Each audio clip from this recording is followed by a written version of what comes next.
Invité sur le plateau de l'émission Quotidien, présenté par Yann Barthès, l'humoriste Jérémy Ferrari est revenu sur ses débuts difficiles dans le monde du spectacle et les nombreuses mises en garde qui lui ont été faites.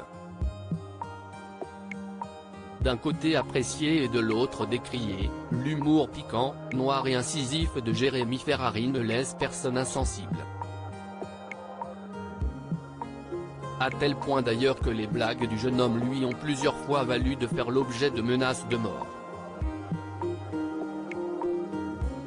Mais il en faut visiblement plus pour décourager ou intimider ce passionné. Invité, ce jeudi 2 mars, sur le plateau de l'émission Quotidien, présenté par Yann Barthès, l'artiste a fait la promotion de son spectacle Anesthésie Générale, mais a également abordé quelques sujets d'actualité.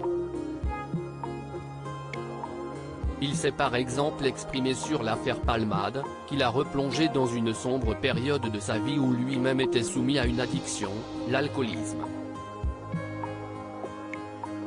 Et ce bond dans le passé l'a mené à se remémorer ses débuts difficiles dans le monde du spectacle et, notamment, les nombreuses tentatives de dissuasion qu'il a préféré ignorer.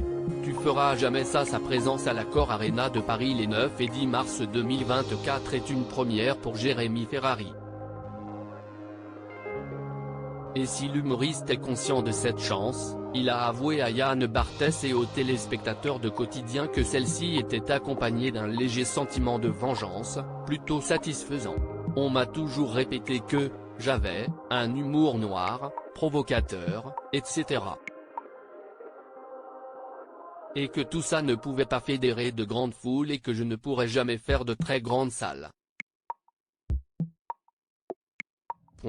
Et quand on arrive à de tels chiffres et à des Bercy, c'est incroyable.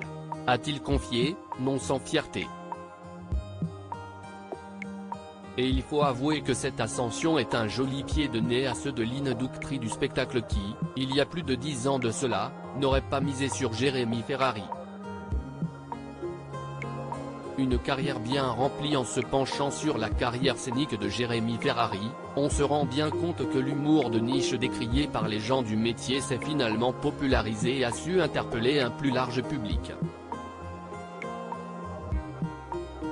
Des petites salles parisiennes et provinciales en passant par le prestigieux Festival d'Avignon, jusqu'à atteindre Bercy, les spectacles de l'humoriste ardennais, Alléluia Bordel, vend 2 pièces à Beyrouth, Anesthésie Générale, ont cartonné.